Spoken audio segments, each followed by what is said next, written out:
Hello students, welcome to our channel மாணவன் ஆசிரியர். இந்த விட நம்ம என்னோட பார்க்க போகிறோன்னு பார்த்தீங்கன்னா 11th standard public exam March 2024 எப்படி ரிசல்ட் பார்க்குறது. ஸோ ஃபுல்லாக இந்த வீடியோவில் ஒரு டெமோ தான் பார்க்க போகிறோம்.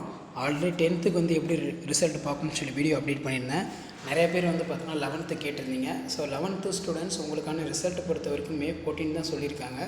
இன்கேஸ் டேட் சேஞ்ச் ஆகிற மாதிரி இருந்தால் 10th கூட உங்களுக்கு ரிசல்ட்டு பப்ளிஷ் பண்ண போகிறதா மீட்டிங் பார்த்தீங்கன்னா நடந்திருக்கு. ஸோ அதுக்கான அனுமதியை பார்த்தீங்கன்னா பள்ளிக்கல்வித்துறையிட்ட கேட்க போகிறதா சொல்லியிருக்காங்க தேர்வுத்துறை அதிகாரிகள். ஸோ அதன் அடிப்படையில் உங்களுக்கான ரிசல்ட் பார்க்குறதுக்கான வெப்சைட் இது தான். ப்ளே ஸ்டோரில் இருக்க டவுன்லோட் பண்ணிக்கோங்க.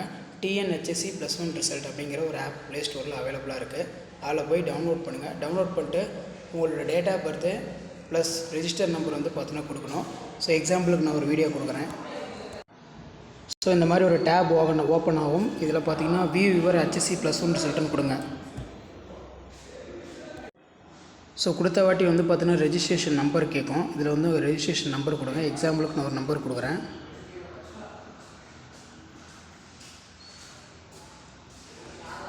அடுத்து டேட் ஆஃப் பர்த் கொடுக்கணும்.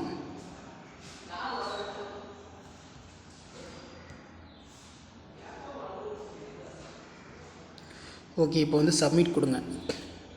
கொடுத்தீங்கன்னா இந்த மாதிரி உங்களுக்கு ரிசல்ட் ஷோ ஆகும். ஸோ மறக்காத நீங்களும் உங்கள் ரிசல்ட்டை பார்த்தீங்கன்னா செக் பண்ணுங்கள். ஸோ நமக்கு பார்த்திங்கன்னா May 14 கரெக்டாக அப்டேட் ஆகிரும். மார்ச் 2024 +1 ரிசல்ட்டுன்னு. இதில் பார்த்திங்கன்னா எக்ஸாம்பிளுக்கு தமிழில் 96, இங்கிலீஷில் 97, ஃபிசிக்ஸில் 90, கெமிஸ்ட்ரியில் 83, பயாலஜியில் பார்த்தீங்கன்னா 70, மேத்தமேட்டிக்ஸில் பார்த்தீங்கன்னா 71.